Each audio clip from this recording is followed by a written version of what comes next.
Salam Ibu Bapak, sahabat terang hidup yang berbahagia dikasih oleh Tuhan Yesus. Kita bersyukur kepada Tuhan karena Tuhan baik. Hari ini kita di tengah-tengah kesulitan, bangsa kita sedang bergumul. Ada begitu banyak tantangan, ada banyak masalah, termasuk dampak dari COVID-19. Kita berdoa supaya Tuhan menolong kita. Semua secara khusus buat Presiden kita Jokowi yang berjuang membanting tulang untuk bagaimana mengatasi semua dampak negatif dari COVID-19. Kita juga bersyukur kita sehat dan hari ini kita bisa belajar satu tema penting. Tema saya hari ini ialah ini studi kasus. Pak, istri saya sudah tidak lagi percaya sama saya, Pak. Saya mau ngomong apa saja dia tidak percaya. Apa yang harus saya lakukan? Ya, ini studi kasus, saya baca satu ayat saja dari Kolose pasal 4 ayat 1. Firman Tuhan, "Hai tuan-tuan, berlakulah adil dan jujur terhadap hambamu. Ingatlah kamu juga mempunyai Tuhan di sorga." Nah, ayat ini bicara tentang 3 hal yang penting. Yang pertama bahwa nasihat Paulus kepada para majikan atau pengusaha yang di bawahnya ada orang-orang bekerja. Ada 2 nasihat yang sangat penting, yaitu pertama, berlakulah adil. Yang kedua, berlakulah jujur. Nah, sebagai pemimpin kita berlaku adil dan jujur. Dan yang ketiga diingatkan karena ada Tuhanmu di sorga yang melihat semuanya. Nah, kalau saya terapkan ini dalam konteks pernikahan dan studi kasus tadi, Pak, saya mau ngomong apa saja, istri saya tidak percaya kepada saya. Apa yang harus dilakukan? Maka langkah pertama ialah akui kesalahan kita kepada istri. Jangan tutupi satu pun. Jangan kaburkan atau samarkan apapun. Akui dengan jujur. Tapi ini berat, Pak. Iya, akui dengan jujur. Ini gimana? Udah akui dengan jujur. Ada 3 hal yang kamu harus akui. 1, kamu bermain judi dan banyak sekali kamu berbohong soal uang. Ya. Yang kedua, kamu punya wanita simpanan. Yang ketiga, kamu manipulasi beberapa harta yang seharusnya ada di keluarga, tapi kamu kali supaya kamu bisa jual dan ada uang buat main judi dan main perempuan. Wah, tapi ini berat, Pak. Ya, kamu mau selesai atau tidak? Mau. Kamu mau beres atau tidak? Mau. Kalau begitu, kamu harus mengaku. Tapi ini berat, Pak. You harus mengaku.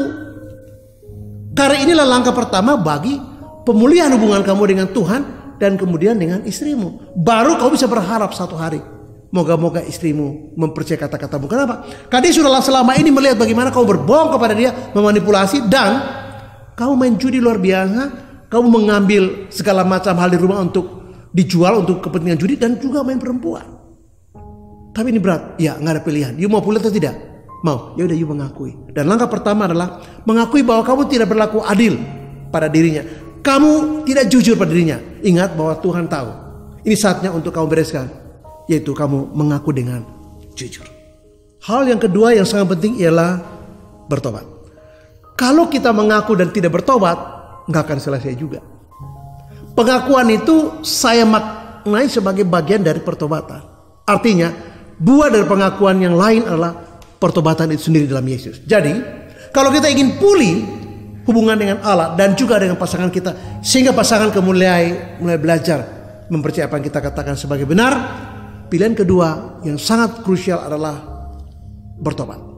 Nah, pertobatan inilah yang kemudian menjadi kunci kedua bagi pemulihan kita dengan Allah dan pasangan kita. Ingat bahwa istri begitu tidak percaya kepada kita, karena sudah mengalami bagaimana keadaan bertahun-tahun dalam pernikahan, kita hanya bisa mengecewakan.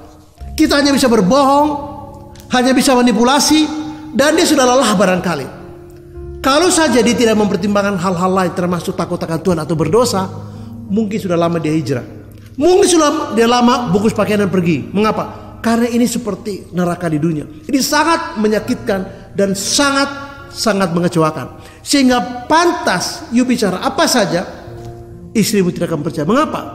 Karena sudah mengalami pengalaman empiris bagaimana berhadapan dengan suami yang suka bohong, yang perkataannya tidak bisa dipegang, yang janjinya hari ini A, besok B, lusa C, dan nggak ada satupun yang bisa you commit. Nah, pertobatan adalah prinsip kedua selain pengakuan kepada Tuhan dan pengakuan kepada Dia. Sakit pasti, memalukan pasti. Nanti istri, ya udah, respon istri apapun, udah itu risiko dari kesalahan kamu dan risiko dari sebuah proses pemulihan. Mau dipulihkan harus mengaku dan harus bertobat. Karena kalau kita tidak bertobat, tidak ada pemulihan. Siapa yang pulihkan kita? Keadaan tidak bisa pulihkan kita. Orang tua itu tidak bisa memulihkan kita. Teman, gereja nggak bisa. Yang bisa pulihkan kita adalah Yesus. Bertobat sungguh-sungguh. Nah, pertobatan sungguh-sungguh itu adalah urusan kita dengan Tuhan. Dan Tuhan tuh lihat. Kita tidak bisa ngarang atau pura-pura bertobat. Nggak bisa, percuma. Pura-pura bertobat itu malah menambah masalah. Dan lagi itu bukan pertobatan. Pertobatan bukan pura-pura. Pertobatan itu harus benar. Harus yang sesungguhnya. Tapi kalau pura-pura bertobat setelah itu bukan bertobat, Tuhan juga tahu. Dan pasti nggak ada buahnya. Jadi poin kedua, setelah kita mengaku semuanya, kita harus memilih untuk bertobat. Dan pertobatan inilah yang mengantar kita, yang membawa kita kepada proses pemulihan dengan Tuhan. Dan kemudian dengan pasangan kita. Hal yang ketiga yang penting adalah kita harus sabar. Mengapa? Karena kita pun mengalami proses pertobatan. Perlu waktu. Tapi istri pun perlu waktu untuk melihat dengan mata kepalanya sendiri, apakah kita benar-benar bertobat, apakah kita benar-benar berubah. Istri akan melihat dari setiap jengkal waktu, dari waktu ke waktu, dari sikap ke sikap, dari pengakuan kita, dari cara kita berkomunikasi, dari cara kita memutuskan sesuatu. Istri akan merasakan itu. Mungkin tidak selamanya istri bisa membuktikan A, B, C, D dan seterusnya tentang apa yang kita lakukan dan tentang bagaimana pertobatan kita. Mungkin tidak bisa sedetail itu. Tapi istri punya semacam sixth sense untuk melihat apakah kita berubah, untuk merasakan. Dan perasaan istri itu biasanya 90% lebih benar. Mengapa? Karena dia sebagai penolong harus merasakan pasangan saya ini bertobat betul atau pura-pura bertobat supaya saya senang dan percaya. Nah, ketika dia melihat itu, maka kita memerlukan waktu. Kita harus sabar untuk diri kita karena kita juga dalam proses. Tapi dia juga dalam sedang proses melihat apakah pasangannya, suaminya berjanji akan bertobat itu betul-betul bertobat. Nah, komitmen kita, integritas kita, nilai-nilai kehidupan kita, spiritualitas kita akan terlihat pada komitmen kita untuk membuktikan bahwa kita berubah. Untuk membuktikan kepada pasangan kita bahwa kita bertobat. Dan dia yang melihat bertahun-tahun siapa kita dan bagaimana hidup kita bisa merasakan. Benang merahnya melihat bahwa betul suami saya mulai ada pertobatan. Belum semuanya dia lihat, tapi dia mulai lihat progresnya. Oh, ya, kalau ngomong lebih baik. Kalau dia ngomong jujur. Kalau dia kasih uang itu yang benar. Dulu mungkin cuma dikasih katakanlah 70%, 30 dikantongin. Sekarang dia bawa dengan amplop dengan struk. Kasih ini. Oh, jadi selama ini sekian ya, Pak? Iya, maafkan. Dulu Papa suka nilep sedikit. Kok nilep sedikit, Pak? Itu kan 60% besar, Pak. Bapak kasih ke Mama 40%. Tapi yang Bapak nilep kan 60%. Jadi gak boleh bilang sedikit dong, Pak. Ya udahlah, ini Bapak serahkan. Coba Bapak serahkan dari dulu. Kan begini, kita tidak berkekurangan begini. Ya udahlah, maafin. Jadi dari situ kemudian istri mulai melihat, oh, waktu kita berjanji, kita menepati. Waktu kita bicara dengan santun dan tidak lagi ada kata-kata menyalahkan. Waktu istri bicara, kita dengar. Sehingga apa? Istri mulai melihat ada tanda-tanda dari perubahan. Ada buah-buah dari pertobatan. Dan ini poin ketiga. Dan kita tidak bisa tuntut. Kamu udah percaya dong, kamu sudah bertobat? Nggak bisa. Biarkan dia menilai. Biarkan dia melihat. Biarkan dia mengalami. Biarkan dia merasakan bahwa betul suaminya sudah sungguh-sungguh bertobat. Dan itu poin yang ketiga. Jadi kata kunci adalah sabarlah. Karena istri kita juga sedang melihat kita. Apakah kita sungguh bertobat atau tidak. Hal yang keempat ialah jangan mengulangi lagi semua yang sudah kita akui. Jangan mengulangi tradisi berdosa kita yang lama. Judi, main perempuan, dan suka bohong, manipulasi apa saja. Jangan. Karena apa?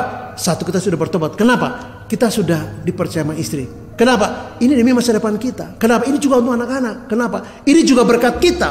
Tersangkut dengan berkat kita. Jadi jangan kembali lagi ke kehidupan yang lama. Jangan kembali pada tradisi berdosa yang lama. Sebab itu akan menghancurkan semuanya. Ya. Nah, saya berangkat dari model pertobatan orang-orang yang menggunakan narkoba.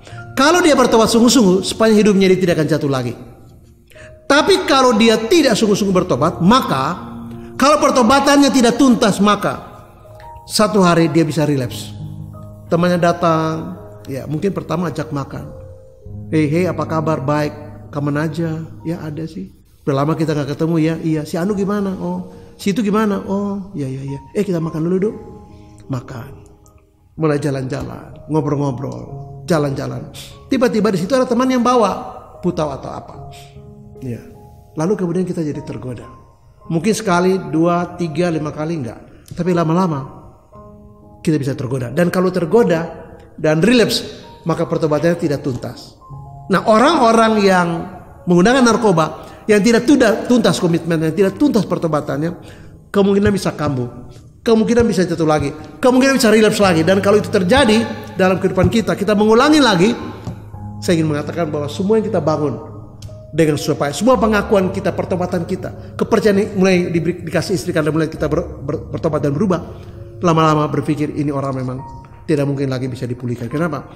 Karena kejatuhan kita membuat semuanya menjadi mentah. Jadi poin keempat adalah kita berdoa kepada Tuhan supaya Tuhan kasih kita hikmat, kasih kita kekuatan, supaya kita berani mengatakan tidak pada kehidupan kita yang lama. Mengapa? Karena kita sudah meninggalkan itu.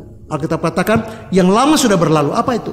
Ya, tradisi suka bohong itu, tradisi untuk manipulasi itu, tradisi untuk berjudi itu, dan tradisi untuk berselingkuh itu. Mengapa? Karena kita sudah tinggalkan itu. Yang lama sudah berlalu dan kehidupan yang baru, yang jujur, yang adil pada istri kita, itu sudah terjadi. Dan ini yang saya katakan yang keempat, jangan kembali pada kehidupan yang lama.